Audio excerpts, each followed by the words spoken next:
par l'historique de ce projet qui a été lancé en 2018. Alors avant d'en parler avec Christelle, on va vous partager une vidéo avec notamment les réunions d'équipe qui ont été faites depuis ces 2 ans.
Je reçois donc maintenant Christelle Tintillet, qui est directrice du Centre socio-culturel intercommunal du Queulier. Bonjour Christelle. Bonjour Louise. Alors pour commencer, est-ce que tu pourrais nous rappeler le but d'un centre social, ce que vous faites tous les 6? Alors les centres sociaux portent des projets d'animation de la vie sociale. Ces projets se construisent avec les habitants, les bénévoles, les acteurs et les partenaires de son territoire. En s'efforçant d'identifier les besoins des habitants, ils sont en perpétuelle évolution. Les centres sociaux sont notamment sensibles aux usages du numérique. Ils accompagnent les habitants pour leur faciliter leur pouvoir d'agir. L'idée, c'est de leur permettre d'être autonomes dans leur démarche et faciliter leur accès aux droits. Donc on peut prendre l'exemple de ton centre social à Uquelier. Est-ce que tu pourrais nous le présenter en quelques mots? Oui, donc le CSCI est une association qui a été créée en octobre 2012. Ça a été le premier centre social intercommunal en milieu rural dans le Pas-de-Calais. Il intervient sur un territoire de 24 communes. On est conventionné donc avec la communauté de communes du Haut-Pays du Montreuil, la Caisse d'allocation familiale et la MSA, Mutualité sociale agricole du Nord Pas-de-Calais. Alors on va faire un petit rappel de l'historique. Comment cette dynamique est née entre les centres sociaux et la MSA? Alors la MSA, la Mutualité sociale agricole et la Fédération des centres sociaux du Nord-Pas-de-Calais animent depuis 2012 des temps entre centres sociaux afin d'échanger sur des thématiques. Ces temps permettent de mettre en évidence des problématiques communes et aux structures d'apprendre à se connaître au sein d'un réseau structuré. Et pourquoi ces 6 centres ont donc été choisis? Alors, le collectif des 6 centres sociaux connectés en territoires ruraux du Nord-Pas-de-Calais est né des diverses rencontres qui sont menées depuis 2011. La ruralité est une spécificité dans nos projets qui nous amène à échanger sur nos façons de travailler. Effectivement, nous avons souvent des territoires très étendus qui nous amènent des difficultés de mobilité, de communication. Et malgré tout, nous avons des habitants qui sont en demande de services et d'accès et qui cherchent bien sûr du lien social. Par exemple, Au centre social du Queulier, par exemple? Oui, on met en place des ateliers numériques depuis la création en 2012. Et un appel à projet de la MSA en 2017 nous a permis de développer ces ateliers en pouvant recruter un animateur dédié au numérique. Et pour terminer, pourquoi vous avez répondu favorablement à cet appel à projet de la MSA? Parce que la thématique en 2016 des rencontres que j'évoquais tout à l'heure entre la MSA et la Fédération des centres sociaux portait sur les ruraux et le numérique. Nous avons pu partager des expériences nationales qui avaient été menées sur des territoires ruraux. Du coup, dès 2017, quand la MSA a lancé un appel à projet, les 6 centres sociaux ont répondu individuellement pour développer le numérique au sein de leurs centres sociaux. Et dès 2018, c'est collectivement que les 6 centres sociaux ont répondu à l'appel à projet, dans l'idée de toujours accompagner bien sûr les habitants dans leur démarche autour du numérique. Merci beaucoup Christelle. On va donc passer à l'étape suivante dans ce live. Vous expliquer les outils qui ont été mis en place. C'est surtout la plus-value de cette mise en place de ces différents outils avec ces 6 centres sociaux. Je reçois donc maintenant Hélène Castro, directrice du Centre social famille rurale de Wallincourt. Bonjour Hélène. Bonjour Louise. Alors qu'est-ce qu'on va découvrir dans cette vidéo? Alors dans cette vidéo, nous allons vous présenter les plus-values concernant ce projet Centres sociaux connectés en territoires ruraux. Nous avons travaillé, on a testé durant ces 2 dernières années différents outils de partage et de collaboration avec plusieurs personnes, avec nos équipes, nos bénévoles, nos administrateurs et nos adhérents. Donc vous allez découvrir notre quotidien au sein de nos 6 structures rurales délocalisées sur plusieurs communes. Et comment elle a été réalisée? Alors cette vidéo, elle a été réalisée en collaboration avec toutes nos équipes, toutes les structures, les 6 structures. Et donc nous avons filmé notre quotidien pour vous présenter ce projet numérique. Alors avant de regarder la vidéo, je fais un petit peu dans le désordre. J'ai oublié de demander de présenter ton centre social à Wallincourt-Selvigny en quelques mots. Oui, donc nous, le centre social famille rurale, on intervient sur 6 communes, donc dans le Cambrésis. Donc Wallincourt-Selvigny et ses alentours, on touche environ 6 000 habitants et nous avons un agrément centre social depuis 2011. Merci Hélène, je vous laisse donc regarder cette vidéo. Bon visionnage à vous.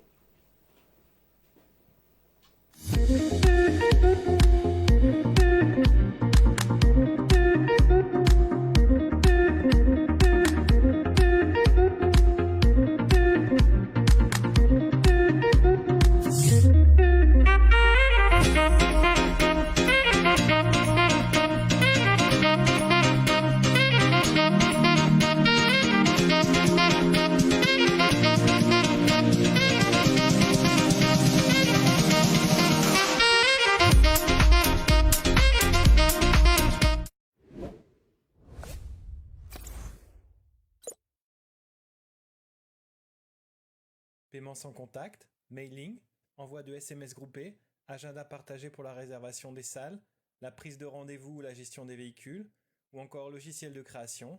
Avant, elle n'était pas dans le numérique, mais aujourd'hui Nathalie apprécie le gain de temps que cela lui apporte. Grâce aux documents collaboratifs, elle est certaine d'avoir toutes les informations pour créer les plannings et orienter les adhérents. Les documents partagés permettent à Élise de croiser les informations avec ses collègues, car étant sur plusieurs lieux, comme la micro-crèche ou le RAM, elle n'est pas au quotidien au bureau. Depuis le premier confinement, Élise utilise le logiciel Jitsi pour faire des visios avec les nounous et cela lui permet de garder le lien. L'outil gestion de projet créé par l'équipe numérique de la JR est devenu pour Marine un outil indispensable.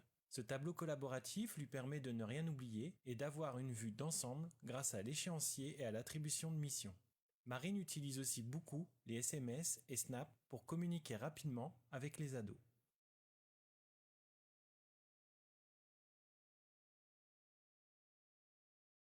Pour Simon, les outils collaboratifs lui ont permis de partager ses ressources avec les adhérents. Le site internet lui a permis de réaliser des jeux, sondages et formulaires pour le secteur enfance et jeunesse.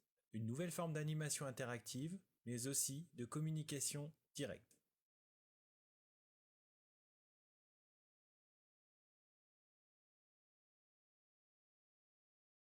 Hélène accompagne l'équipe vers la transition numérique, propose et met en place des solutions pour la communication interne et externe, création de documents collaboratifs et automatisés, dynamisation et optimisation du site et de l'application, en veille elle oriente, conseille et forme les collègues pour optimiser leur quotidien grâce au numérique, et travaille en parallèle sur la recherche des projets innovants à mettre en place en milieu rural.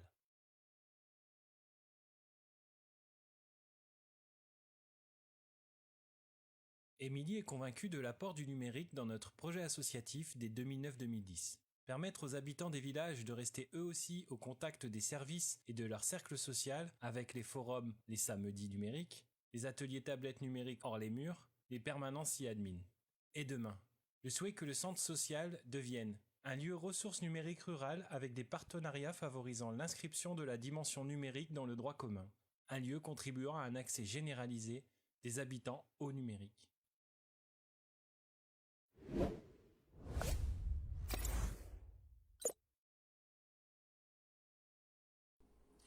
Alors, je suis Martine Briguet, animatrice numérique au Centre social et culturel de Landrecy. J'utilise un outil collaboratif partagé qui se nomme Tracine. Il me permet de compléter une base de données afin d'inscrire les participants à la prestation numérique. Eh bien, fini la programmation de réunion avec toutes les difficultés à réunir tous les partenaires, de trouver un lieu, un horaire qui convienne à tous. C'est une mise en commun instantanée d'informations. Cet outil collaboratif permet d'échanger des documents, de les compléter en temps réel.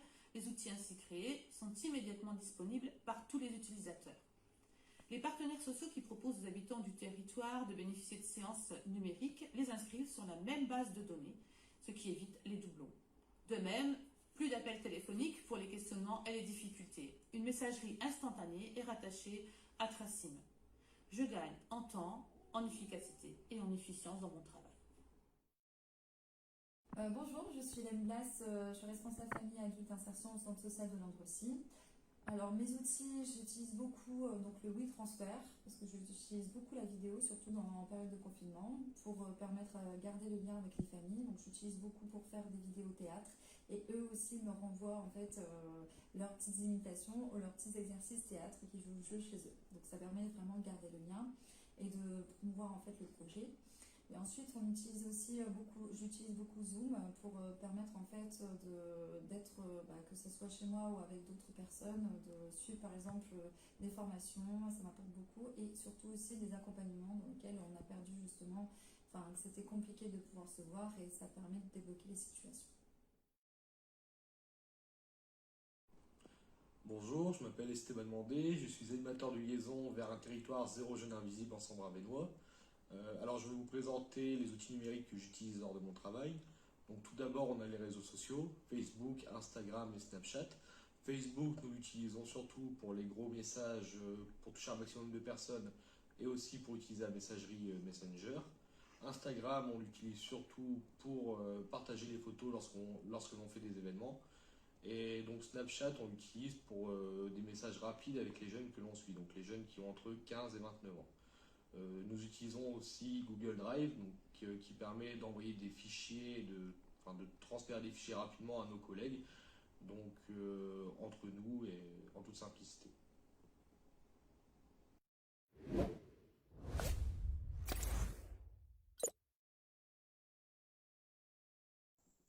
Le numérique s'est développé au sein du centre socio-culturel intercommunal d'Uquelier et environ en 2017, suite à un appel à projet numérique de la MSA. Après avoir identifié les besoins et les problématiques des habitants, l'objectif de cet appel à projet a été de faciliter l'accès aux outils numériques et à leurs différentes utilisations pour tous.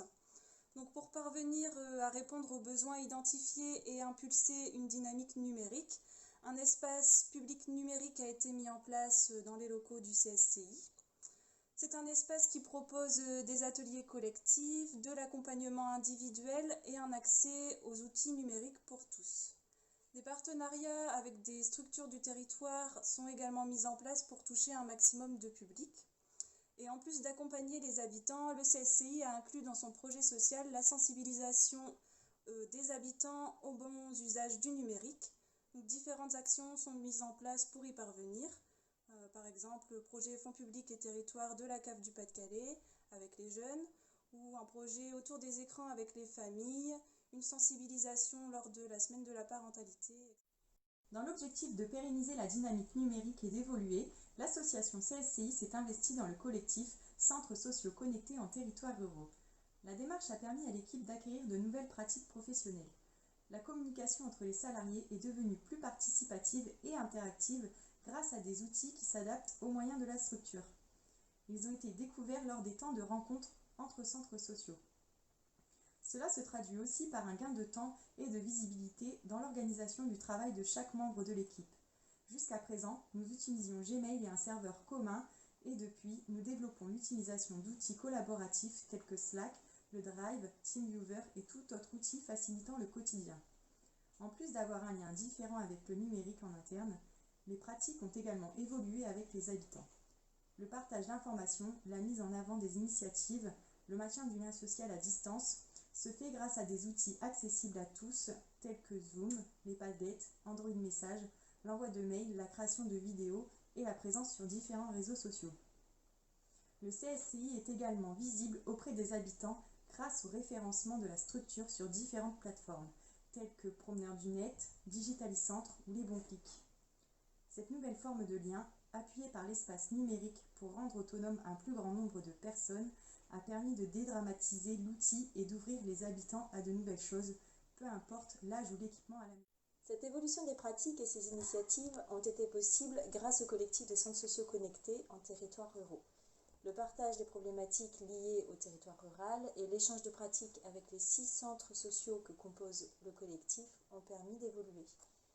Le soutien de la Fédération des centres sociaux Nord-Pas-de-Calais et du chargé du numérique nous a permis de répondre à nos besoins et de faire de l'association CSCI un centre numérisé, dynamique et accessible auprès de nos habitants.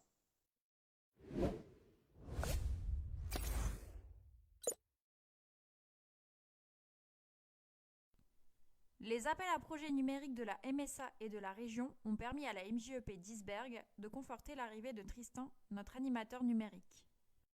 Depuis 2 ans, Tristan a mis en place différents outils dans notre structure qui ont permis aux salariés de communiquer plus facilement et plus rapidement avec la mise en route de Slack, messagerie instantanée, d'organiser la gestion des salles avec l'agenda partagé, d'apporter une meilleure coordination de l'équipe grâce à la mise en place de documents partagés afin de permettre à tout à chacun de s'impliquer dans la conception de projets. Durant le confinement, la visioconférence avec Jitsi a permis de garder un lien régulier entre salariés et de continuer à se coordonner pour monter des projets. Et tout cela dans la bonne humeur. Durant cette période particulière, nous avons également développé la vidéo. D'une part, pour présenter nos activités de manière dynamique et attractive. D'autre part, pour maintenir nos activités à distance et ainsi trouver une autre alternative au présentiel. Pour garder le contact avec nos adhérents en 2020, les salariés ont utilisé un bon nombre d'outils. Facebook, Messenger, Snapchat pour communiquer avec les ados ou encore Sendyblue pour l'envoi de newsletters. Chacun des salariés a été formé sur les outils mis en place.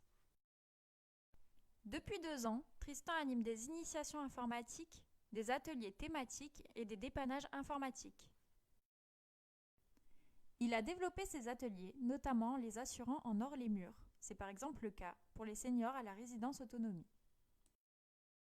Il intervient également dans les ateliers réguliers de la MJEP pour sensibiliser les familles aux écrans ou au contrôle parental ou lors de formations pour développer les compétences de nos stagiaires.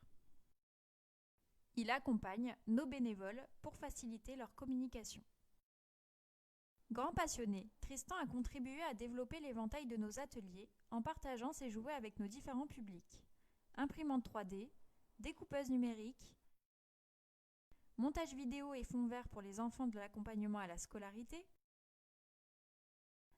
casque à réalité virtuelle, simulation de conduite, bel outil pour les stagiaires en formation permis de conduire.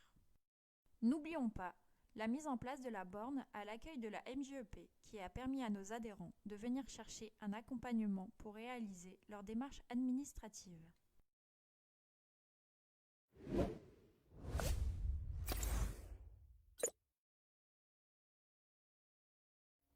Nous avons développé l'utilisation de Facebook depuis l'acquisition des smartphones. D'ailleurs, l'application Messenger est également un outil qu'on utilise quotidiennement pour interagir avec les adolescents. Dans le cadre d'un accueil collectif de mineurs, nous avons accueilli Monsieur Alex, youtubeur, pour aborder et échanger sur l'usage des multimédias, des outils numériques auprès des adolescents. Un groupe d'adolescents a créé un jeu d'enquête interactif intitulé Le mystère de Carmel. Vous pouvez le retrouver sur notre site internet. Lors des ateliers parents-ados, création d'un roman photo, nous avons échangé avec les parents et les adolescents sur l'utilisation des applications et aussi des réseaux sociaux. Depuis 2013, le Centre socio-culturel propose des ateliers d'initiation informatique à destination du public adulte senior. Dès 2018, face à une augmentation des inscriptions sur les ateliers numériques, animés par un bénévole, ils ont été renforcés en 2018 par l'arrivée d'un prestataire sur ces différents ateliers informatiques. En 2019, grâce à l'arrivée d'un service civique, nous avons pu proposer différents temps d'initiation et de sensibilisation. Des temps d'échange autour de la prévention des réseaux sociaux, mais on a également proposé des micro-sessions de formation qui correspondaient vraiment aux besoins et aux attentes des participants. À la fin des sessions, les participants ont pu repartir avec un PC à moindre coût. Aujourd'hui, on constate que les besoins ont beaucoup évolué. Il y a quelques années en arrière, on était plus sur des aspects un petit peu bureautiques, Word, Excel, qu'aujourd'hui, on est plus sur l'utilisation des réseaux sociaux, la création d'adresses mail ou l'utilisation des différents supports de médias. Grâce à Julien, notre animateur numérique qui vient d'intégrer l'équipe, nous espérons aujourd'hui encore être plus présents au niveau des adhérents. Nous avons créé et mis en ligne un site internet depuis 2008. Cela nous a permis d'être présents très rapidement sur la toile et de poser la structure dans le numérique. 4 ans plus tard, on a créé 2 pages Facebook, dont l'une spécifiquement dédiée à la jeunesse. Grâce à ce réseau social, nous pouvons diffuser l'ensemble de notre communication et ça nous permet aussi d'échanger avec le public. Avec les derniers événements, ces réseaux sociaux se sont encore plus développés. Nous y diffusons des photos, des vidéos, et cela nous permet notamment de garder le lien avec le public et nos adhérents. Aujourd'hui, nous avons un nouveau site internet, plus complet, plus intuitif et plus facile à mettre à jour. Et demain, le public pourra recevoir nos informations directement par notification sur leur smartphone.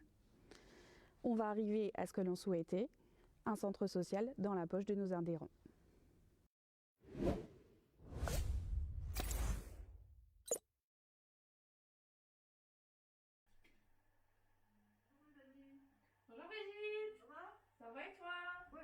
Ça va. Dis, j'ai eu un appel de Liliane. Ah, comment elle va? Bah écoute, elle va, bon, comme d'habitude, tu sais. Mais elle aurait besoin d'un accompagnement pour Intermarché.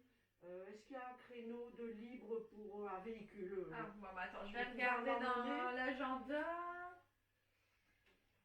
Demain matin, c'est disponible. Ouais, je te le réserve. Ok, à vers 9h midi. 9h midi, oui, ça peut le faire. Ok, donc bah, je vais pouvoir l'appeler. Donc comme ça, je vais enregistrer dans l'agenda Gmail comme quoi tu accompagnes Liliane. Et puis demain, tu peux venir chercher le véhicule, il n'y a pas de souci. Ok, bah, je vais l'appeler. Voilà, okay, bah, je te remercie Brigitte. Bonne journée. Nous sommes éclatés sur 6 communes du territoire. Toute l'équipe travaille au quotidien sur des lieux différents. L'utilisation des outils comme l'agenda partagé et les documents collaboratifs nous permettent d'avoir la visibilité sur ce que font les collègues, mais aussi de travailler en même temps sur un même document. Il nous est maintenant possible de renseigner les adhérents sur l'emploi du temps de tous les salariés et ainsi faciliter la prise de rendez-vous. Nous utilisons également Hangout, un chat en ligne, qui nous permet de fluidifier nos échanges, ce qui évite d'utiliser le téléphone et de surcharger nos boîtes mail. Cet outil est utile pour des échanges plus rapides. Les mails sont réservés à des échanges plus conventionnels. Nous étions réticents au départ, mais finalement, cela permet de développer les points importants dès que nous prenons un temps de travail ensemble et cela n'a en rien affecté nos liens professionnels.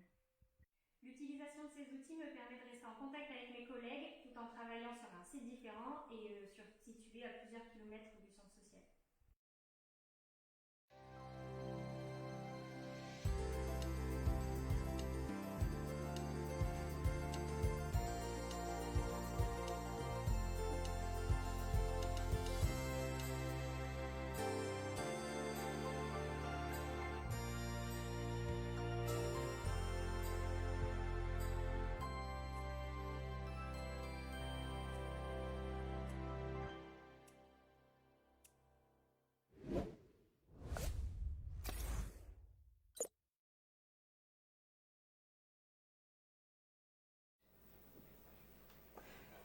Merci à tous ceux qui ont contribué à cette vidéo. Merci à vous aussi pour les questions que vous posez déjà sur Zoom et sur Facebook. Vous inquiétez pas, on va y répondre juste à la fin de ce live.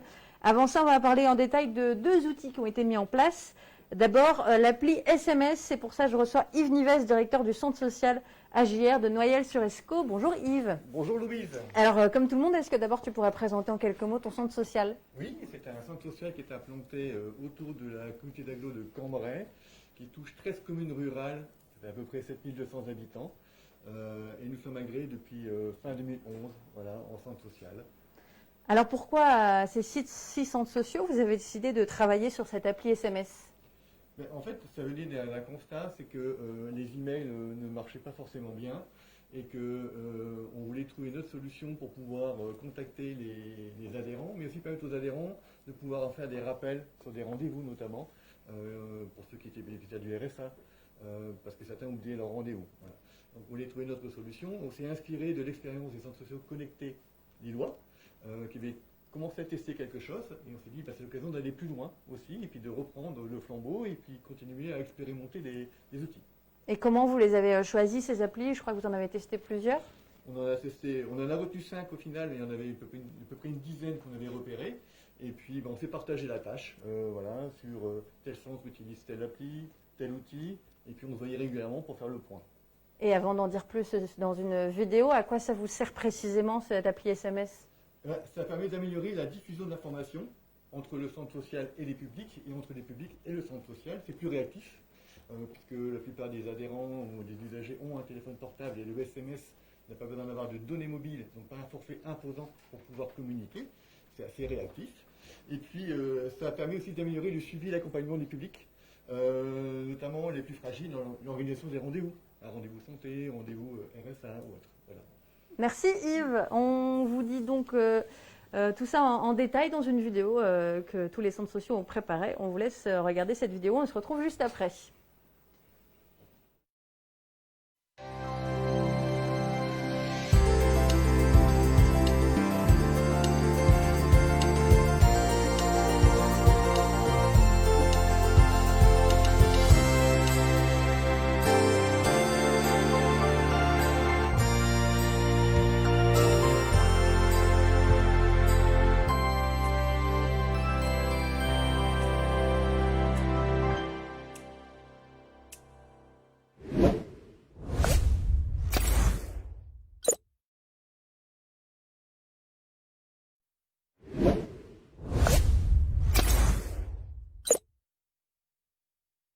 Au centre social AJR, nous avons testé la solution Raspi SMS sur Raspberry. Il s'agit d'une application web destinée à être installée sur une Raspberry Pi. C'est un micro-PC format carte de crédit connecté à un modem compatible. Raspi SMS se base sur un logiciel développé en langage PHP que l'on peut personnaliser via un développement spécifique selon ses besoins. Le Raspberry permet de gérer des contacts et des groupes, envoyer des SMS par internet depuis n'importe quel ordinateur et de consulter les SMS reçus, programmer l'envoi de SMS, gérer des commandes d'envoi ou configurations personnalisées à partir d'un développement programmé en amont. Une fois connecté à notre tableau de bord, nous avons directement accès à nos contacts et nos groupes, avec bien sûr la possibilité d'en créer, programmer nos SMS, mais également consulter nos discussions.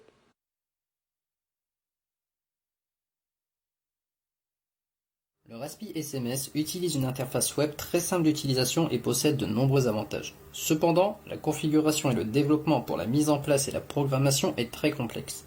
Le serveur Raspi SMS n'est donc pas encore proposé comme une solution, mais plutôt encore en projet qui doit d'abord être stabilisé dans le développement. Notre deuxième solution est le Foxbox SMS. Il s'agit d'une passerelle réseau basée sur une architecture Linux utilisée pour envoyer et recevoir des SMS et MMS. Contrairement au Raspi SMS, celui-ci arrive assemblé. Il y a juste à lui adresser une adresse IP. Le Foxbox permet de avoir une gestion avancée du répertoire de contacts, gestion multi-utilisateur avancée avec une mise en file d'attente séparée, diffusion de SMS, questionnaire SMS, création de SMS type, rapport de transmission avec export possible, éditeur intégré pour la rédaction de scripts personnalisés pour l'envoi de messages. SMS Foxbox est une solution clé en main sur le même principe que la solution Raspi SMS. L'avantage de cette solution est que tout y est déjà configuré. Branchez-y votre carte SIM et c'est parti. La prise en main du logiciel est simple et ergonomique. Cette solution permet facilement de créer des contacts et d'envoyer ou programmer des messages ciblés. C'est la solution que nous avons retenue.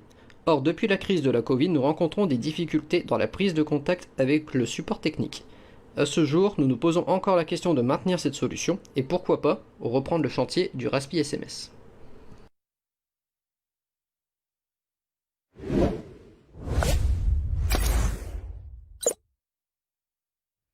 Donc nous, on a testé les SMS en masse avec l'application Android Message de chez Google. Donc du coup, les avantages, c'est que c'est rapide. On peut communiquer très facilement avec tous nos adhérents. On gagne beaucoup de temps et l'utilisation, en fait, elle est top parce que du coup, on a et via le téléphone et via l'ordinateur. Et donc du coup, à partir du moment où le téléphone reste à proximité de l'ordinateur, c'est super simple d'utilisation. Je commence par envoyer un SMS au groupe d'adhérents que j'ai sélectionné au préalable dans le téléphone.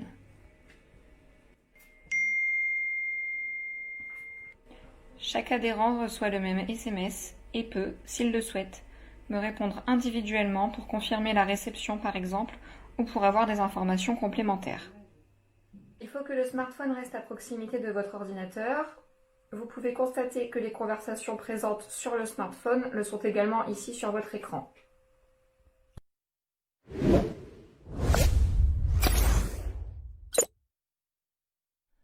Allô Manon, bonjour, c'est Sophie. On se posait la question là pour relancer nos adhérents pour l'invitation à la conférence le mois prochain. Est-ce que tu aurais une idée d'un outil qu'on pourrait utiliser pour les relancer? Salut Sophie! Ah bah oui, on pourra envoyer des SMS, c'est l'occasion de tester la plateforme des centres sociaux. Par contre, on va devoir acheter des SMS sur eSend Pro. C'est à peu près 0,03 centimes le SMS, il faudra prévoir un petit budget. C'est ok pour le budget. Tu peux lancer les SMS pour demain. Bonjour Manon, c'est ok pour les SMS hein? Ils sont partis? Salut Sophie, je dois prévoir un fichier Excel avec tous les numéros des adhérents. Donc on a plus de 1000 numéros, donc là je suis en train de voir avec les agents d'accueil pour créer ce fichier et pouvoir l'importer. Salut Sophie, je t'appelais simplement pour te dire que le SMS est parti. Par contre, il y a une attente de 24 heures avant que l'envoi du SMS soit effectif. Donc j'ai incrusté ton numéro dans la liste d'importation. Tu devrais recevoir le SMS dès demain. Allô Manon, je suis inquiète, j'ai pas reçu ton SMS. Donc je pense que les adhérents n'ont pas reçu non plus le SMS de confirmation de la conférence.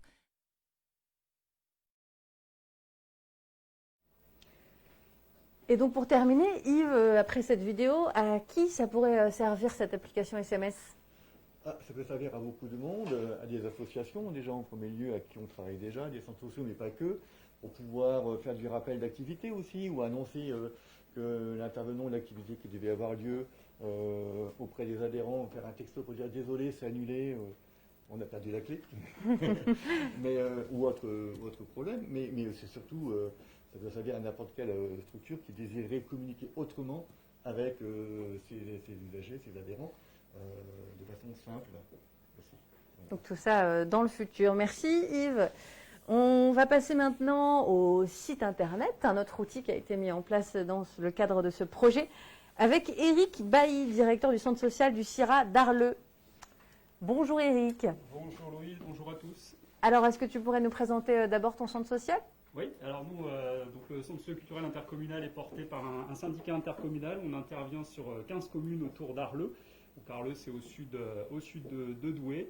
Et on est sur un bassin de vie rural d'environ 18 000 habitants. Alors en 2018, au début de ce projet, quelle différence vous avez remarqué entre chaque centre, surtout par rapport au site internet? Alors en 2018, quand on s'est retrouvé autour de la table, en fait, avec les collègues, on s'est rendu compte que tout le monde n'était pas sur le même pied d'égalité. Il y avait des centres qui avaient déjà développé leur propre site internet, d'autres qui étaient en cours de construction, de réflexion.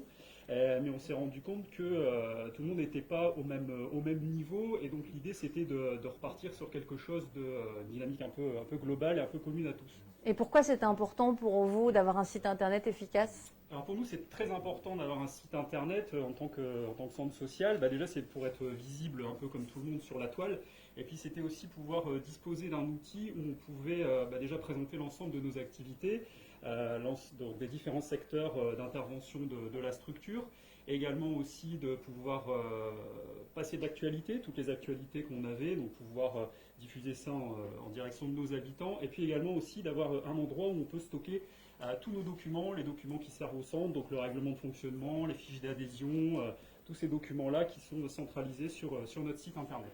Un site internet c'est bien, mais pourquoi pas une appli?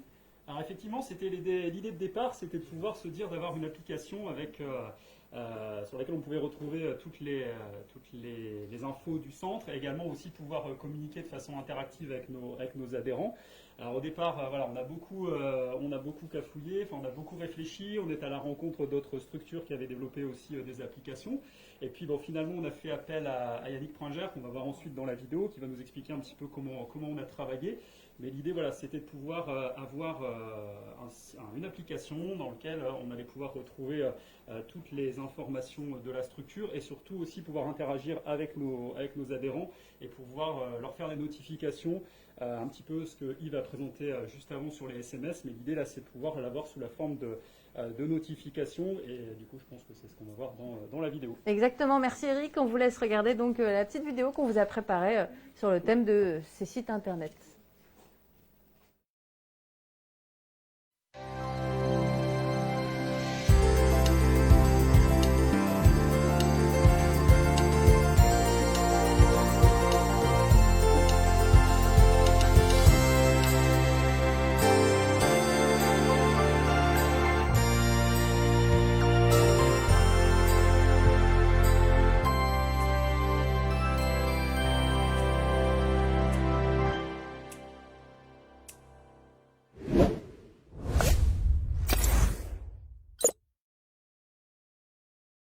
Alors bonjour, je m'appelle Yannick, je suis graphiste, je suis web designer et dans le cadre du projet avec les centres sociaux connectés, l'idée était de fournir un site internet et plus, un vrai outil de communication numérique pour les structures concernées.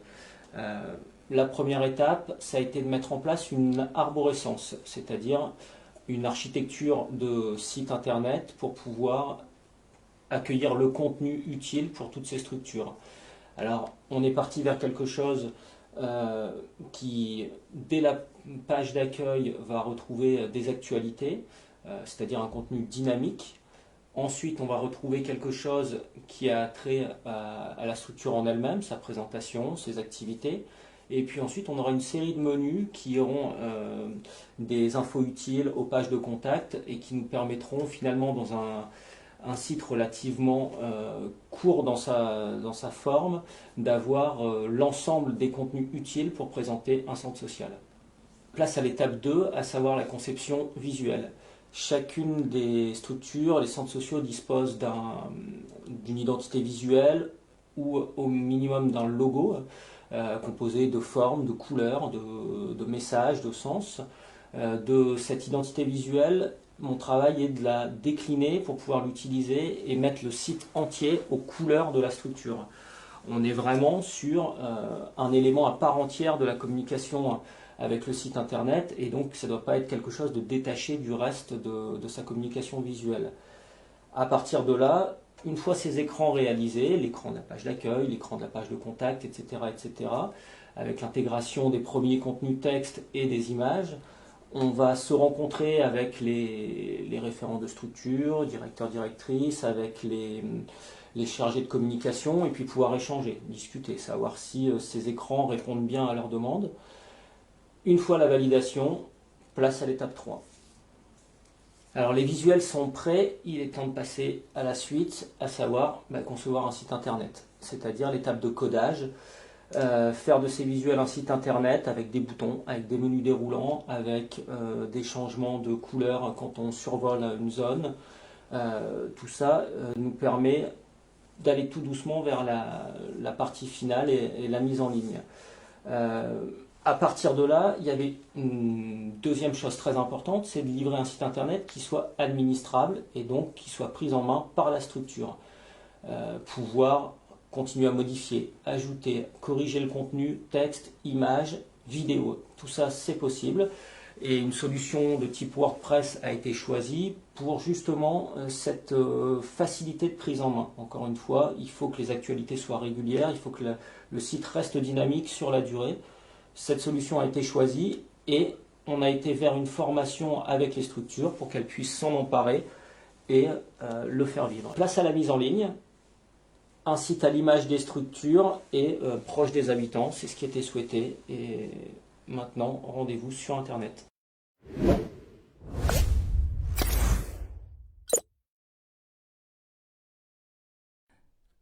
Nous, à la MJEP, nous finissons actuellement la création de notre site internet. Ce qui nous semblait important, c'était de garder notre identité et nos spécificités. Yannick a été très attentif à respecter nos attentes. Le site est donc construit pour nous permettre d'utiliser nos propres photos, notre charte graphique. Un exemple, nous voulions une déclinaison de nos activités par type d'activité et non pas comme le font la plupart de mes collègues par tranche d'âge. Yannick a bien compris nos attentes et nous a permis de respecter ce choix. Ce site internet permettra à la MJEP d'être au plus proche de ses adhérents en présentant ses actions et ses activités au plus proche de la réalité, avec des mises à jour quotidiennes qui permettront d'être plus réactifs et plus interactifs aussi.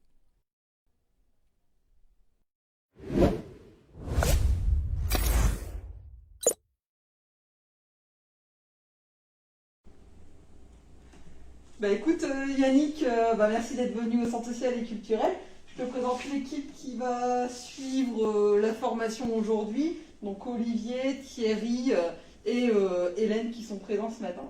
Ok, merci à toi de m'accueillir Marie. Alors on va ce matin effectivement travailler la formation, c'est-à-dire pouvoir ajouter du contenu sur le site internet, utiliser une partie d'administration dans laquelle on va ajouter texte, images, éventuellement vidéo et liens vers des fichiers ou vers des menus extérieurs. Et puis ensuite constater que tout ça apparaît sur notre site internet pour pouvoir le présenter aux utilisateurs. Alors Hélène, tu en es où avec cet ajout de contenu? Justement, je viens de finir mon article là sur les sessions boîte à outils. Et donc là, j'ai fait modifier et normalement, je l'ai sur le site. Donc voilà. J'ai mis en fait la petite photo et puis l'article. L'article est présent, super. Voilà, c'est super. Le site est prêt, il n'y a plus qu'à inviter les habitants à venir consulter l'ensemble des informations. Exactement, avec tout mon article et tout ça, donc je suis contente. Super, félicitations. Merci.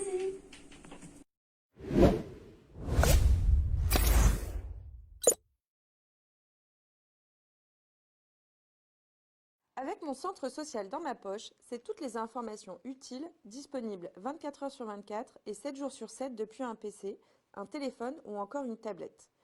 Aujourd'hui, plus de 4 internautes sur 10 utilisent exclusivement leur mobile pour surfer sur le web. Avec la solution retenue par les centres sociaux connectés ruraux, notre site internet se transforme en application mobile. Disponible pour Android et Apple, toutes les actualités et informations sont directement embarquées dans le smartphone de nos adhérents. L'avantage de cette solution réside sur l'automatisation et la diffusion simultanée. Un véritable gain de temps. Créez un article et diffusez-le sur tous les supports, site internet, application mobile et même page Facebook. L'autre avantage, ce sont les notifications, aussi efficaces que les SMS. Les notifications nous permettent de relancer ou informer nos adhérents et ainsi les renvoyer directement vers l'information ciblée. Par exemple, nous pouvons notifier de l'ouverture des inscriptions en ligne. Pour les personnes peu à l'aise avec le digital, l'application leur permet d'avoir accès à notre contenu en un clic. Fini de naviguer et de chercher sur Internet, le centre social est juste dans votre poche.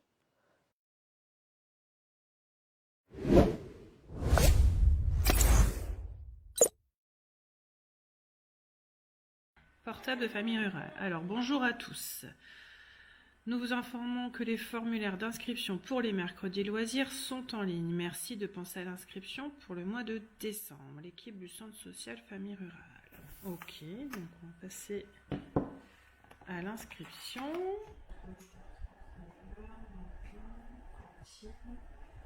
Après-midi et garderie du soir. Ok, envoyé. votre préinscription a bien été envoyée. Donc c'est très rapide. Hop. J'ai déjà reçu mon mail qui me dit que la préinscription est bien envoyée. Donc l'inscription en ligne, c'est vraiment très pratique.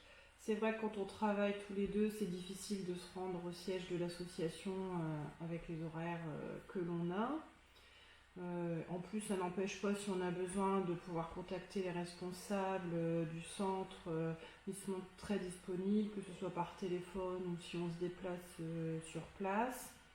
En plus, à chaque centre aéré, on a la possibilité de rencontrer les animateurs le matin, le soir.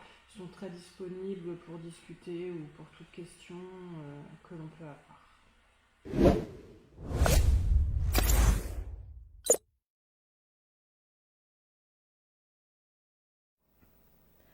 Merci encore une fois à tous ceux qui ont contribué à cette vidéo. On va terminer maintenant par parler de l'avenir, comment ça va se passer après avec ces outils pour ces 6 centres sociaux. Donc je reçois maintenant Marie-Aline Perru, directrice du Centre social et culturel Édouard Bontigny à Landrecies. Bonjour Marie-Aline. Et Sophie Cambron, directrice de la MJEP d'Isbergues. Bonjour Sophie. Bonjour Louise. Alors d'abord, est-ce que vous pourriez chacune votre tour nous présenter votre centre social, s'il vous plaît? Oui, donc le Centre social et culturel Édouard Bontigny a été créé en 1973 et bien qu'il soit implanté à Landrecies, il a pour territoire d'intervention l'ensemble de la communauté de communes du pays de Mormal dans l'Avesnois, soit 53 communes. Et la MJEP d'Isbergues? Alors la MJEP d'Isbergues, Maison de la jeunesse et de l'éducation populaire, implantée à Isbergues sur le département du Pas-de-Calais. On est agréé centre social depuis 4 ans. Alors, on va parler donc de l'avenir. Et après, comment vous allez donc vous servir de ces outils et quels sont vos objectifs? D'abord, nous avons un message à faire passer, c'est celui qu'être rural et connecté, c'est possible. Ça nécessite en amont et à coup sûr une montée en compétences des équipes, que ce soit les salariés ou les bénévoles, pour aller vers et accompagner les habitants dans leur propre montée en compétences. Le numérique évolue, la société, les équipes également. À ce titre, nous devons continuer à nous former, et ce dans un seul objectif, à favoriser l'inclusion numérique des habitants de nos territoires. Être rural et connecté, c'est possible. Nous avons tous dans nos équipes recruté des animateurs compétents et soucieux de partager leur passion de l'informatique et du numérique. Merci à eux. Toutes les actions que nous avons présentées reposent en grande partie sur ces postes. Et dans la conjoncture actuelle, face à l'enjeu du numérique, il est donc primordial pour nous de trouver les moyens de pérenniser ces postes. Être rural et connecté, c'est possible.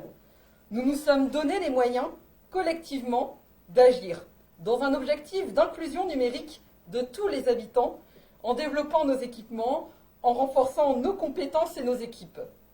Nous avons la volonté d'être des relais d'inclusion numérique sur nos territoires, des tiers-lieux de médiation numérique connus et reconnus par les collectivités, les partenaires, les acteurs institutionnels ou associatifs et les habitants. Cela nécessite des moyens humains et financiers qu'il nous faudra réunir pour accomplir ces missions. Être rural et connecté, c'est possible. Et nous en apportons la preuve aujourd'hui. Nous sommes 6 centres sociaux implantés sur 2 départements à 200 km l'un de l'autre. Et notre collaboration est incontestablement efficace. Elle nous a tous fait progresser. On dit que seul on va plus vite, ensemble on va plus loin. Mais nous sommes allés aussi plus vite chacun sur nos centres. Ce qui nous a rapprochés, ce sont nos contraintes et difficultés communes liées à la ruralité et à un travail réalisé sur plusieurs communes. Et aussi ce besoin de faire ensemble, dans un esprit de coordination, de coopération pour s'enrichir, partager nos expériences et porter une parole plus forte. Cette dynamique, nous souhaitons la faire perdurer pour pouvoir aussi la partager avec d'autres centres sociaux et espaces de vie sociale qui connaissent les mêmes contraintes, les mêmes profils, quel que soit leur lieu d'implantation.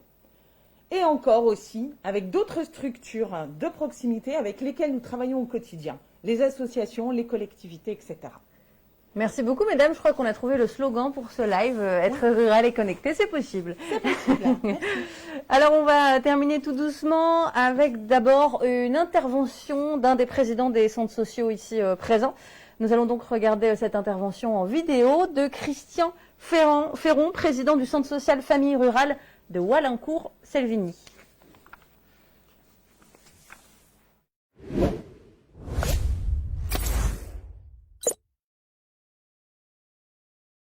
Bonjour, Christophe Ferron, président du centre social Famille Rurale de Walincourt-Selvigny. Notre centre social intervient sur 6 communes dans une zone géographique du Cambrésis. Sur les 6 communes, nous rassemblons à peu près plus de 6000 habitants. La dématérialisation de nombreux services de droit commun n'est pas sans conséquence pour les publics vivant en ruralité. Au sein de nos communes rurales, le numérique devient le seul outil permettant l'accès aux administrations de droit commun. C'est pourquoi il faut continuer à développer l'accès au numérique. Cela permet de lutter contre les différentes problématiques que rencontrent nos habitants au quotidien. La mobilité, la recherche d'emploi, la formation professionnelle, la santé et bien d'autres. Le numérique, grâce aux outils partagés, permet aussi d'améliorer la qualité des services rendus aux bénéficiaires pour nos professionnels. Pour continuer à pouvoir soutenir, aider et former nos habitants sur l'utilisation du numérique, les centres sociaux doivent vraiment continuer à obtenir des moyens financiers et des moyens. Alors il en fallait bien, un petit problème technique. Sur Zoom, apparemment, vous n'avez pas le son sur la vidéo, donc on va la relancer. C'est bon maintenant. Donc je rappelle une intervention de Christophe Ferron, président du centre social Famille Rurale de Walincourt-Selvigny.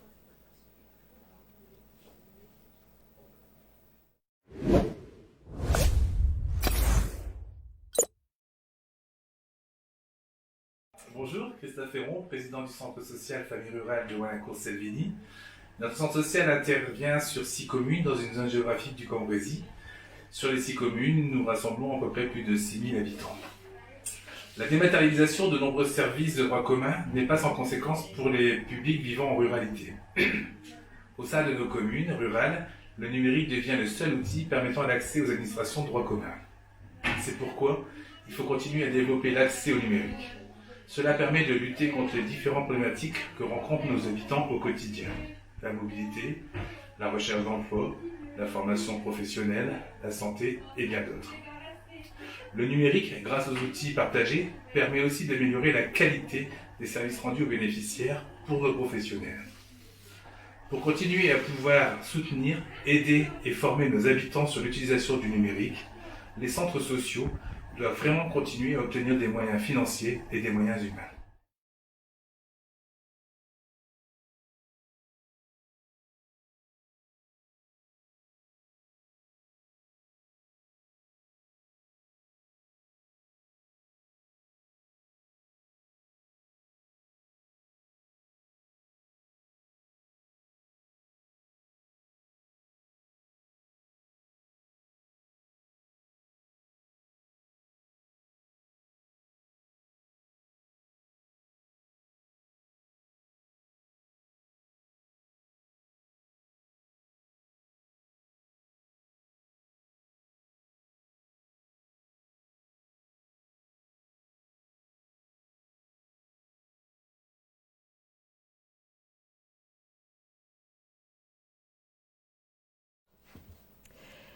Merci à Christophe Ferron. On va donc passer maintenant aux échanges. Alors avant de passer aux échanges avec les questions que vous avez posées sur Facebook et sur Zoom, on va d'abord donner la parole à plusieurs partenaires qui sont présents sur Zoom.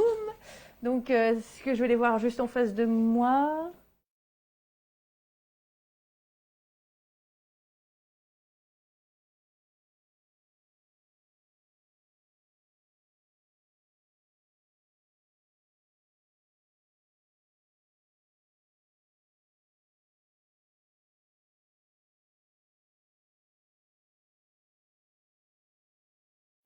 La prise de parole de nos partenaires, 3 partenaires qui vont prendre la parole.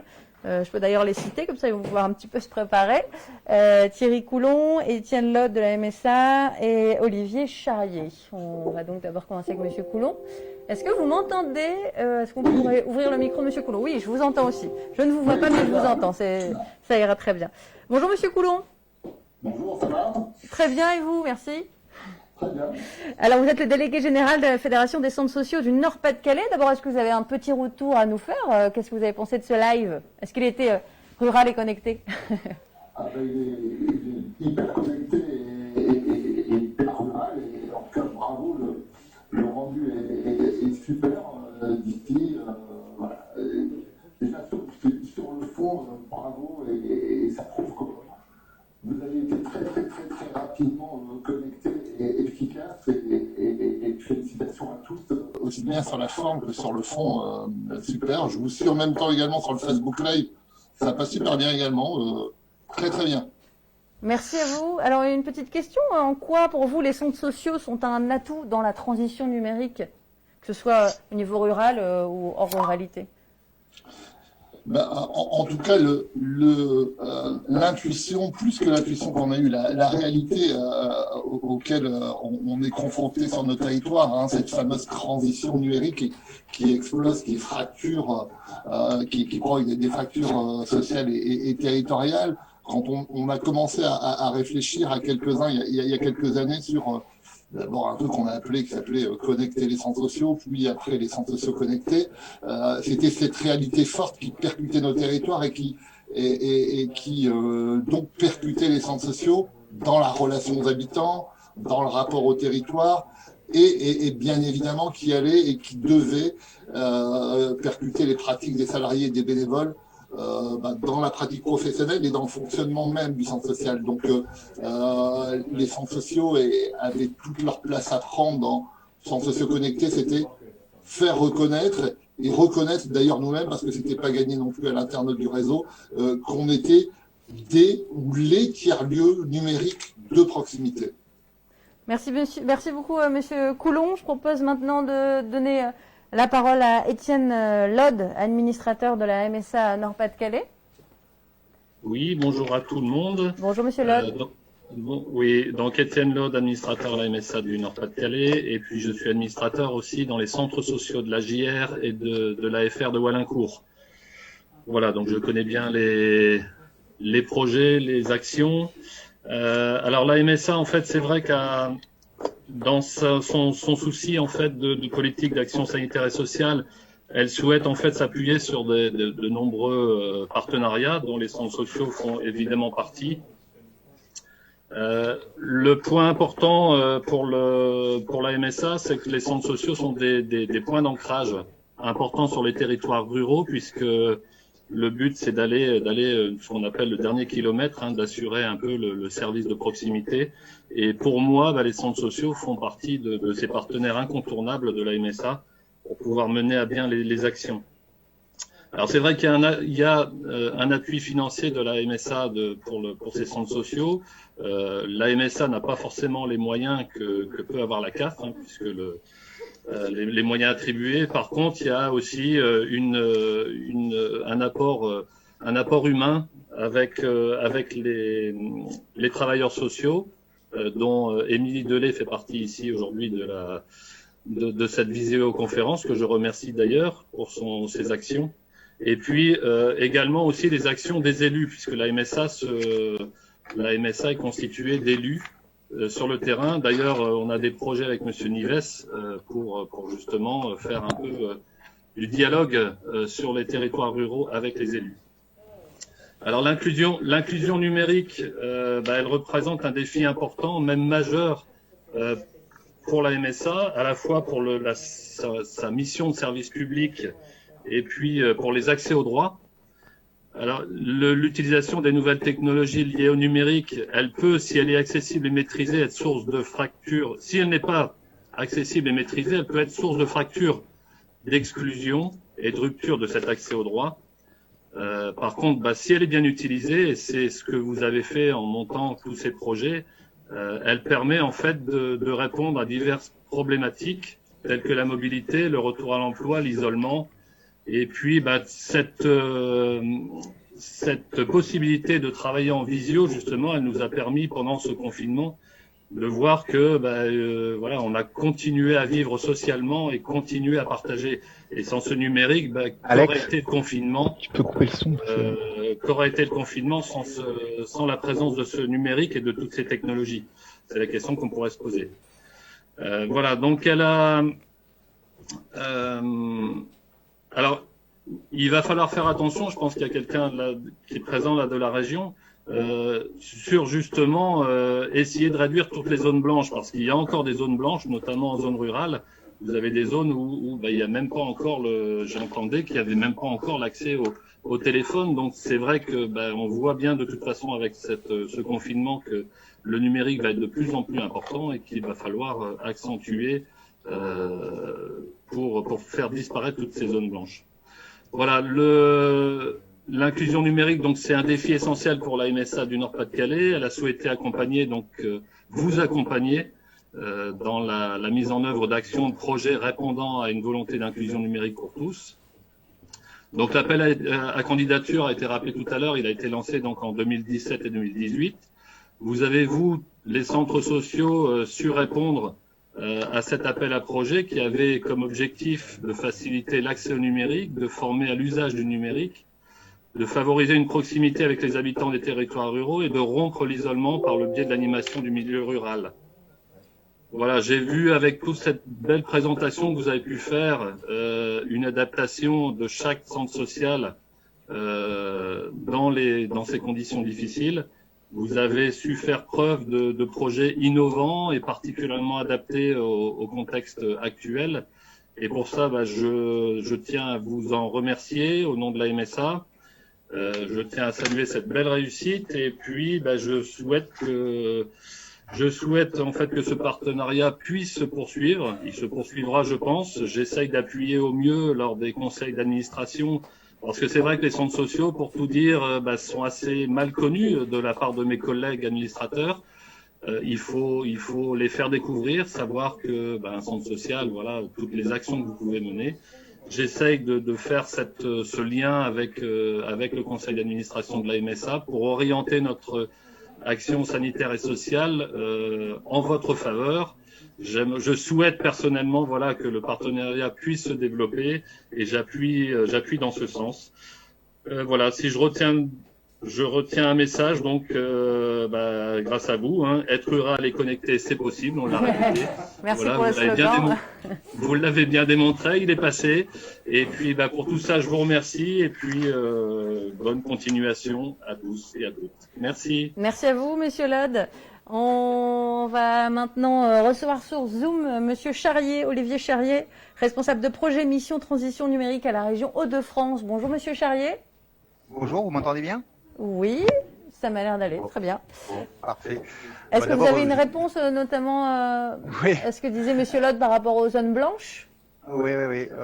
D'abord, je voudrais vous remercier pour cette initiative. Comme d'habitude, les centres sociaux connectés que je suis depuis un petit moment font preuve de créativité et d'innovation dans les rendus de leurs travaux. Et ça, c'est quand même très, très rassurant pour nous, en tout cas, qui sommes financeurs depuis le début de toute cette démarche. Alors, quand je dis nous, financeurs, je simplifie un peu parce que vous êtes ce projet en particulier est financé par la région, mais les autres sont financés par l'Union européenne, qui gère, les fonds de l'Union européenne qui sont gérés par la région. Je ne saurais pas trop mélanger les deux, mais en tout cas, ce qui est certain, c'est que la région s'est quand même fortement impliquée aux côtés de la fédération et des différents centres sociaux pour mettre en œuvre cette dynamique qui ne cesse de nous impressionner, on va dire, à la fois dans tout ce qui a été fait, mais aussi dans la capacité qu'ont eu les centres sociaux de se réinventer autour de cette dynamique. Et ça, c'est quand même vraiment excessivement notable. Alors, vous avez posé deux questions auxquelles je peux essayer de répondre. La première, c'était la question de la couverture, notamment en téléphonie mobile. Alors, on a à la fois des avantages et des inconvénients. L'avantage, c'est qu'on est une région très plate et qu'il y a finalement assez peu de zones blanches de téléphonie mobile, même s'il y en a encore quelques-unes, mais par rapport aux autres régions, vraiment, on en a relativement peu. L'inconvénient, c'est que du coup, on n'est pas forcément toujours prioritaire de la part des opérateurs pour qu'on soit couvert, puisque ça, c'est une dynamique qui n'est pas à la main, j'allais dire, des collectivités, mais plutôt des opérateurs. Donc, on peut espérer que dans un avenir relativement proche, il y ait une accélération, en tout cas, de couverture des zones blanches, puisque nous, On a fait un diagnostic via une application, je ne vais pas passer les détails, qui montre bien les zones où il n'y a pas de couverture. Et donc on a remonté auprès de l'État et donc on espère que l'État va pouvoir aussi mettre la main à la pâte et au panier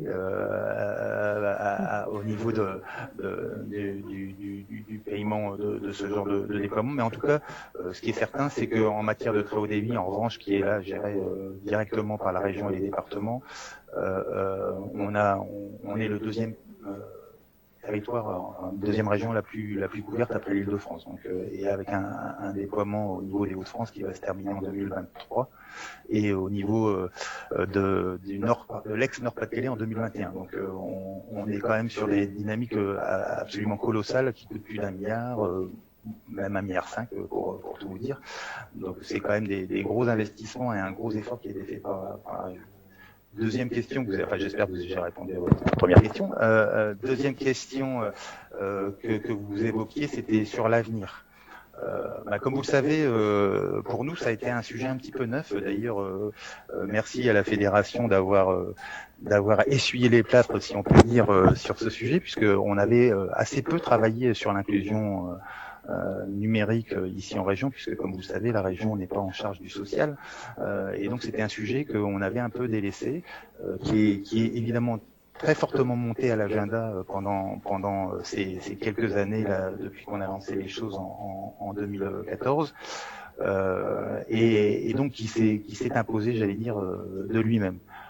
Beaucoup aussi grâce aux différents acteurs qui se sont impliqués sur ces sujets et qui ont démontré à quel point il y avait des choses à faire, qu'il y avait des besoins et que les choses pouvaient être bien faites.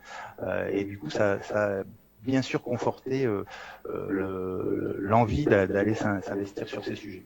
Donc, qu'est-ce que je peux vous dire sur l'avenir, dans toutes les incertitudes qu'on peut avoir en ce moment, parce que c'est pas très simple de s'y retrouver dans un contexte de crise sanitaire, puisqu'il y a un certain nombre de décisions politiques qui ont été un petit peu reportées, s'inédiées, enfin voilà.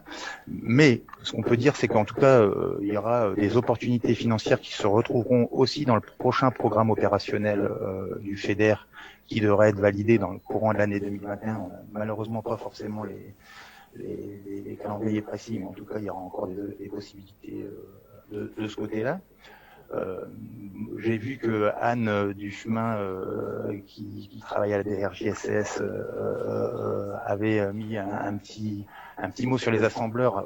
Vous n'êtes pas sans savoir qu'on s'est aussi doté d'un relais qui est en charge de la coordination du sujet de l'inclusion numérique en région à travers les assembleurs.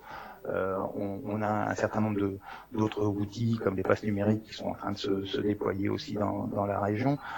Il y a d'autres acteurs, Emmaüs Connect, ou l'APF, l'Association des parlers de France, qui ont fait aussi qui ont développé des gros dossiers en matière d'inclusion. Bref, l'inclusion numérique et le sujet du numérique pour les populations les plus fragiles se développe de façon exponentielle en région, et c'est tant mieux, puisque maintenant j'ai 2 collègues qui travaillent sur le sujet ici à la mission, et comme on n'est pas très nombreux, 2 collègues c'est pas neutre. Donc voilà, donc il y aura encore des possibilités. Évidemment, on est assez peu capable de vous donner dans le détail ce qui sera possible de faire, puisque encore une fois il y a rien de signé, tout est dans les tuyaux, mais rien n'est validé. En parallèle, vous avez dû suivre aussi, c'est que dans le cadre du plan de relance, l'État avait mis sur la table ce qu'il appelle les conseillers numériques, avec un site conseillernumérique.fr.gouv.fr où on peut déposer des candidatures pour les collectivités.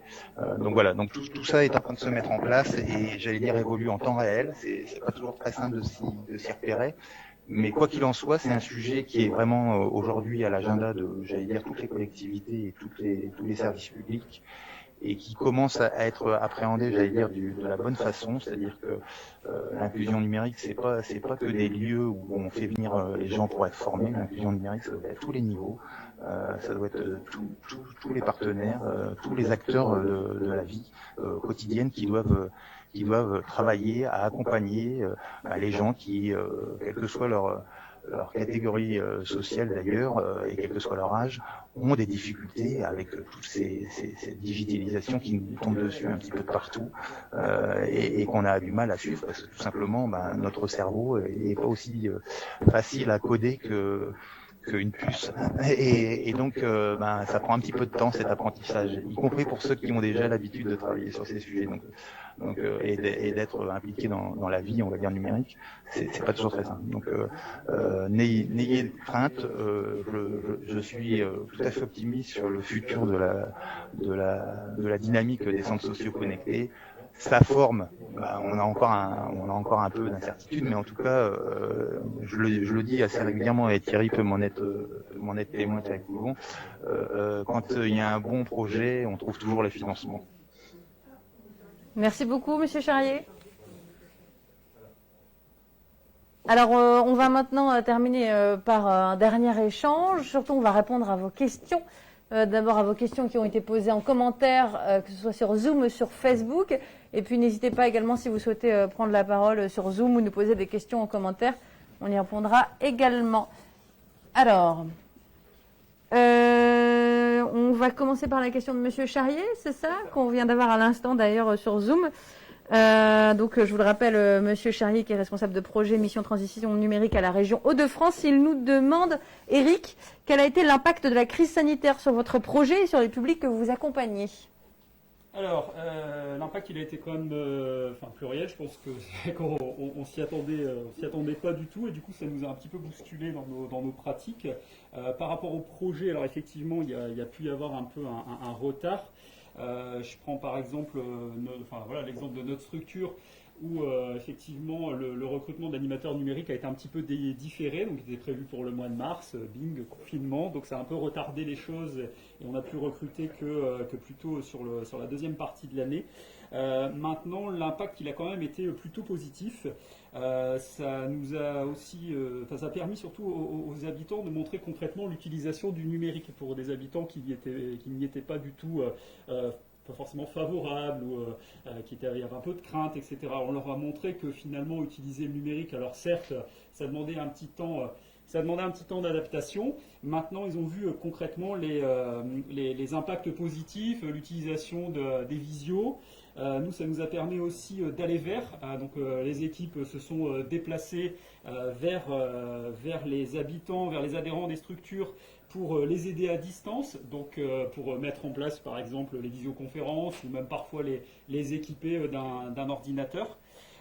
Les aider à prendre en main aussi tous ces nouveaux outils. C'est vrai que nous aussi, au niveau des équipes, ça a eu un impact parce qu'effectivement, de la même façon, toutes les équipes n'étaient pas forcément logées à la même enseigne. Certains avaient déjà sauté le pas du numérique, d'autres étaient peut-être un petit peu plus réfractaires ou timides, ne savaient pas trop comment utiliser ces outils. Là, c'est vrai qu'on a été un petit peu confrontés à cette réalité. Il a fallu qu'on se forme à vitesse grand V. Et donc du coup, on a pu utiliser tous ces outils collaboratifs, tous ces visioconférences, tous ces logiciels. Donc il a fallu s'adapter. Un coup on est sur Zoom, un coup on est sur Teams, un coup on est sur Jitsi. Voilà, on a testé vraiment quantité d'outils de visio. Donc ça, effectivement, ça nous a permis aussi de voir un peu quels étaient les outils les plus performants, les limites des autres, etc. Donc voilà, donc c'est vrai que le numérique, cette crise sanitaire, effectivement, je pense que ça a mis en avant toute l'utilité du numérique. Ça nous a aussi confrontés à la réalité de terrain, au fait que tout le monde n'était pas forcément équipé, tout le monde, on parlait des zones blanches tout à l'heure, tout le monde n'avait pas forcément une très bonne connexion. Et du coup, ça nous conforte dans notre projet, dans notre envie de continuer, d'aller à la rencontre des habitants, de les aider, de les former, de continuer à former nos équipes également, et de travailler aussi en partenariat avec tous les partenaires institutionnels et autres. Voilà. Merci Eric. On passe à une autre question qui nous a été posée par Laura Groussel. Quand vous n'avez pas d'animateur numérique, qui s'occupe de la page Facebook ou du site internet? Donc c'est Marie-Aline qui va répondre à cette question. Donc je répète, quand vous n'avez pas d'animateur numérique, qui s'occupe de la page Facebook ou du site internet? Ou Yves peut répondre aussi. On va répondre à deux. Allez-y. Voilà. Peut-être Marie-Aline en premier. D'accord. Et en fait, dans nos structures à l'heure actuelle, on a tous au moins un animateur numérique. Nous, au centre social de Landrecy. Pardon. Oui, cadrage caméra. Nous, au centre social de Landrecy, par exemple, on n'a pas de chargé de communication. Ce qui rend un peu plus complexe, en tout cas à un moment, le rassemblement d'informations pour diffusion sur le site. Cependant, nos responsables de service ont été formés, on l'a vu, par Yannick pour le site internet, et la page Facebook est gérée par un des responsables de service qui a cette mission. Ensuite, d'autres centres sociaux ont fait le choix, il y a déjà 2 ans, progressivement d'augmenter la voilure en embauchant un animateur numérique. Puis ensuite, dans la réflexion qu'on a eue l'année dernière sur la place de la communication, comment on peut mieux communiquer, de passer sur une chargée de communication, parce que c'est un métier en même temps, et que si on veut répondre rapidement aux différentes questions qui arrivent sur les réseaux sociaux, si on veut alimenter le site internet, il faut pouvoir aussi produire des éléments. Et ça, un animateur qui est financé, dont le métier c'est de faire du terrain, du face-à-face public, il n'a pas forcément le temps de le faire. Donc, avec cette chargée de com, qui maintenant est chargée d'innovation numérique, dans le cadre du projet de région notamment, je parle de Hélène par exemple, qui travaille sur l'AFR et sur la JR, ça permet d'aller au plus près des équipes pour pouvoir aller chercher l'information et ensuite de la rediffuser sous forme d'articles dans nos pages Facebook, sur la page Instagram ou sur le site internet. Enfin, c'est un choix qui a été fait dans les conseils d'administration. Et en fait, on s'aperçoit maintenant que si on demandait aux collègues salariés de revenir en arrière, tous nous disent non. C'est une vraie plus-value pour nous dans l'équipe d'avoir quelqu'un qui permet de communiquer avec le public, mais aussi, chose qu'on n'avait pas mesurée au départ, en interne avec les salariés. Ça a créé aussi notre forme de relation, notre façon de percevoir la relation de communication dans l'association. Voilà. Merci à vous deux. Autre question qui nous a été posée, on nous demande, en plus des inscriptions en ligne, avez-vous pu tester les paiements en ligne, suivre en temps réel les plages horaires disponibles, est-ce possible? Et l'avez-vous testé? Alors on va déjà commencer par parler des paiements en ligne avec Hélène. Donc est-ce que tu pourrais répondre à cette question? Alors, au mois de mars, on a notre site internet pour Famille Rurale qui est sorti, qui était en ligne. Et donc, on a été en phase de confinement à partir du 16. Donc de là, s'est posé la question avec Yannick pour pouvoir faire les inscriptions en ligne. Et donc, nous avons su développer en 2 mois. Ça a été un gros travail qui a été fait par la chargée de communication et en lien avec Yannick qui nous avait créé notre site internet pour pouvoir mettre ça en place pour la période estivale.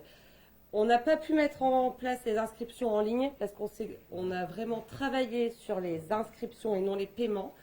Maintenant, les inscriptions en ligne ont été une réelle plus-value pour la structure.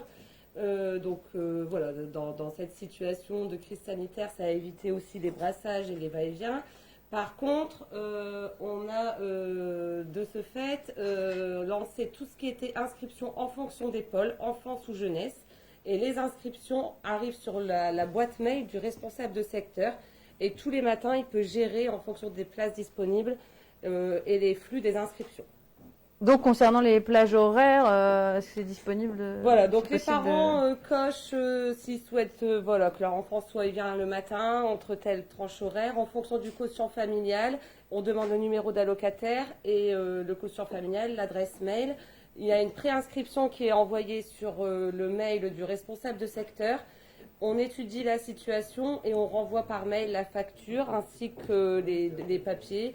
Et on peut remplir également sa fiche sanitaire en ligne. Merci beaucoup Hélène. Vous allez pouvoir aussi poser des questions en live sur Zoom. On va allumer les micros, mais avant ça, on passe juste à une dernière question qui nous a été posée à l'écrit. Quel l'impact de la page Facebook dédiée à la jeunesse sur les parents a-t-elle permis de développer l'implication des parents? Donc Yves va répondre à cette question et ensuite n'hésitez pas à poser des questions sur Zoom. Je peux venir avec moi aussi, Hélène. Donc on parlait de l'impact de la page Facebook dédiée à la jeunesse sur les parents. Alors, en fait, les parents consultent facilement la page, mais n'interagissent pas directement sur la page. C'est quand on les voit sur le lieu d'activité ou lors des échanges téléphoniques, puisqu'on continue à faire les échanges téléphoniques de l'animateur jeunesse ou de la référente jeunesse vers les parents pour pouvoir prendre le pouls aussi, puisque là actuellement on ne peut pas les voir comme on veut. Ça permet de pouvoir revenir dessus. Mais les parents ne communiquent pas directement sur la page Facebook sur ce qu'on peut postuler. Il y a des likes et des j'aime. Il n'y a pas de questions complémentaires, en tout cas pour ce qui est de la page de l'AGR. Alors, nous, il peut y en avoir plutôt en privé, en messenger privé et aussi via les SMS quand on envoie les différents plannings. Là, on a vu aussi que par rapport aux inscriptions en ligne sur le secteur jeunesse du mois de la Toussaint, les vacances des 15 jours de Toussaint, c'est quelque chose qui a bien fonctionné et du coup, derrière, ils ont été aussi s'inscrire sur la page Facebook jeunesse. Maintenant, c'est vrai qu'il y a plutôt des échanges via soit SMS ou direct. Merci à vous deux. Est-ce que vous avez d'autres questions à nous poser en live ou à l'écrit dans le chat sur Zoom par exemple ou en commentaire sur Facebook avant de conclure ce live? Faites-moi signe en coulisses si vous voyez des questions. Ou alors on va allumer les micros. N'hésitez pas à allumer votre micro sur Zoom pour nous poser une question en vous présentant. Normalement, c'est allumé maintenant. Là, c'est allumé, donc vous pouvez parler si vous le souhaitez. Nous poser une question. En vous présentant avant, est-ce qu'il y a quelqu'un? Je ne vois pas, mais j'entends. Est-ce que quelqu'un lève la main?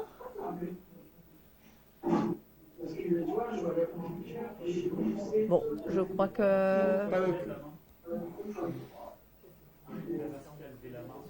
Il y a quelqu'un... Oui, n'hésitez pas à lever la main sur Zoom si vous souhaitez poser une question. Et ensuite, on vous donnera la parole. Non? Non? Bon. Alors, on va clôturer cette émission. Mais avant de clôturer, cette émission n'a pas pu avoir lieu, n'aurait pas pu avoir lieu sans toute une équipe qui a travaillé dessus. Puisque c'est vrai que cette retranscription de nos travaux devait avoir lieu au mois de mai en présentiel, puis au mois de novembre en présentiel. Et on a dû donc changer le fusil d'épaule et travailler sur une restitution numérique qui était un nouveau challenge dans le cadre du projet, puisque jusqu'il y a un mois, peu de structures, quasiment aucune, n'avaient travaillé la vidéo, les webinaires. Donc on a mis un mois où toutes les équipes des 6 centres sociaux, plus l'appui de Stanko Grugic de la Fédération des centres sociaux, qui nous était un grand appui aussi, ont travaillé sur les visios, puisqu'on ne pouvait pas être en présentiel, donc régulière, pour mettre en place ce webinaire.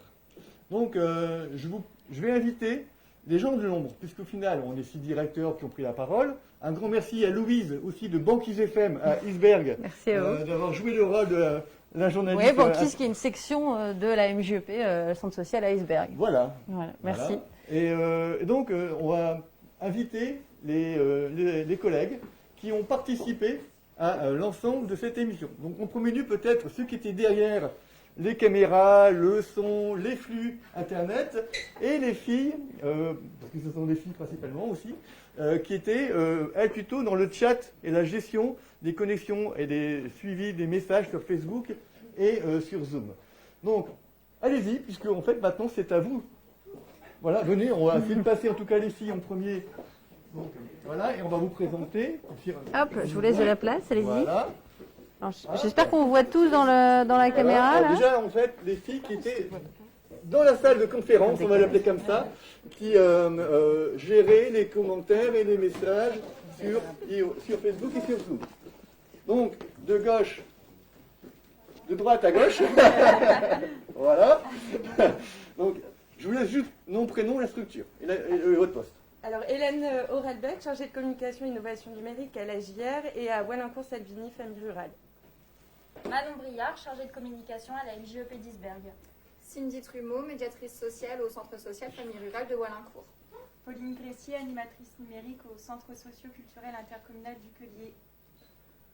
Merci les filles, puisque en fait, c'est aussi grâce à vous que c'était une réussite. On avait jusqu'à 10h moins le quart, on avait un peu la pression. Voilà, ça s'est plutôt bien passé. Donc merci à vous pour votre travail depuis déjà un bon moment, mais surtout là depuis un mois où le rythme s'est beaucoup accéléré. On va laisser la place aux garçons, puisqu'au final, ce sont principalement les garçons. Ceux qui étaient derrière l'écran également. Voilà, et il y a Sébastien aussi, qui est derrière, qui ne veut pas venir. Yannick, il est là encore ou pas? Oui. Voilà. Il y en a qui se cachent. Allez-y. Voilà. Alors, donc, les garçons qui étaient à la technique directe, avec Sébastien qui nous rejoint. Donc, nom, prénom, et puis ce que vous faites. Hein. Blas Thomas, du coup je suis animateur numérique au centre social AJR.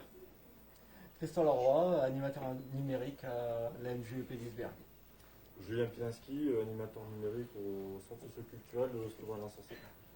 Et Sébastien Tournant, je suis bénévole à l'AJR. Je pense qu'on n'a pas entendu. Tu peux pas les faire. Sébastien Tournant, bénévole à l'AJR. Voilà, merci. Et Yannick. Voilà. Voilà. On va finir. Alors, Yannick, vous l'avez vu sur la vidéo de présentation du site internet, mais il a été beaucoup plus loin que la prestation parce que depuis le départ, il est là, il nous accompagne, il nous conseille dans nos échanges et puis dans la réalisation. Donc, Yannick. Yannick, graphiste, et puis merci à vous pour ce beau projet. Voilà, donc sachant que l'idée ensuite, c'est de écrire des prototypes de façon à ce que si vous voulez les réutiliser, vous preniez contact avec un des centres sociaux et qu'on puisse vous transmettre le prototype qu'on a travaillé. Et pour le site internet, on pourra vous répondre. Et si on n'a pas de réponse, Yannick pourra faire l'interface avec nous. Voilà, hein. L'idée c'est de essaimer ensuite. On ne va pas garder ça pour nous, hein, c'est de vous faire profiter de nos expériences. Il y a des choses qui sont encore en chantier, tout n'est pas encore finalisé. Mais on espère qu'avec le projet et le soutien de la région qu'on a engagé cette année, qu'on puisse d'ici le mois de juin fournir des prototypes finalisés qui soient exploitables facilement par les assos, les structures qui désiraient les utiliser. Voilà. Merci à vous.